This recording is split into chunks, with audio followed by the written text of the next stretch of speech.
So, good afternoon. This today's YouTube thing is going to be a little bit different, as you can probably tell.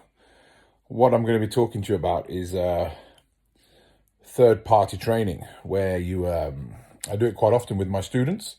So two students come for a lesson at once, and I make them stand behind each other, and I'll instruct the shooter on what I want him to do, and I'll have the guy stood behind him to judge him, tell him whether he's going to do it or not, hence the third party look. So actually the person that stood behind is working harder.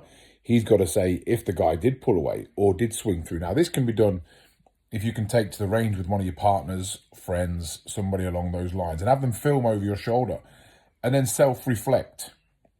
Go back over it, not so much with a shot cam, because I want you to see your head movement and your body movement too. So you'll be sitting there and saying, did I do swing through?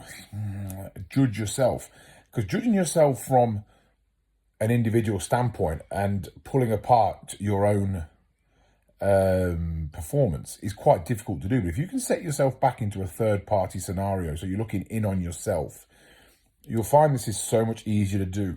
And it's so reflective and balancing that you can actually start saying, no, you know what, that's simply not okay.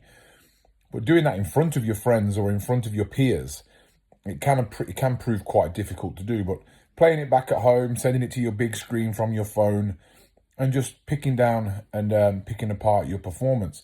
Number your videos, make notes on the shooting ground. So number 1 was pull away, number 2 was swing through. I wanted to do a report pair where I changed the methods and simply go over those notes, take notes, and see if you're able to do what you're asking to do. It's one of the drills that I do with my pairs of students that I simply find the most rewarding. And it started off just as a little exercise, but the person that was actually not shooting, simply knowledge actually burst, and they got far more out of it than the actual guy shooting. Because when you're shooting, you can actually talk yourself into that, you know what, that was okay. And it's something that I use quite a lot in my lessons, that a kill is not a successful shot. We need to be able to do it repetitive. So just a simple kill is not making sure that bird was successful. So by going over video analysis, filming your structure, filming your methods that you guys want to see, and then picking it apart. And don't be afraid, like I say, looking from a third party. Don't look at it from John judging John. This is me sitting back judging somebody else. And you'll sit there and you'll say, you know what, I don't like how we did that. And take the notes. And then when you go, next time you go, you do a training session on your notes. The next session, you go back to filming and you start to compare. Am I getting better? And I can assure you, this drill will make you considerably better. So video analysis, third party looking in, take notes and self-criticize. And that will considerably help your performance. All right, stay safe, gang. The second practice tip I'm going to give you is isolated practice. So try not to shoot more than 50 in one go before taking documented notes, especially if we're training or practicing. So many people go out there and they shoot 100, 150, some 200.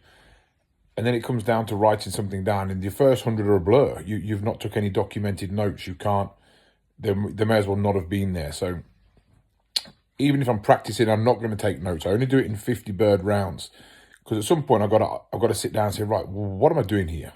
What was the goal when I set out? And I'm not going to do that by just blazing. So I want to sit there, 50 birds, 2 rounds of fit ass, 6 or 7 stands of sporting. Depends on what I'm working on, depends on what my training routine is, which is going to come next week on training routines. But I really do isolate them down to 50 targets at a time before I sit down and I make that plan. Because then I can look at the documents that I've just wrote down. And from there I can say, right, what went wrong in those 50? And from there, my next 50 can be planned instead of just being 200 shots, bang, bang, bang, bang, bang. You get in the car, you leave, and you're like, well, I've just spent 50 pounds in ammo. I've spent 50 pounds in clays, and I've come away no better than what I arrived.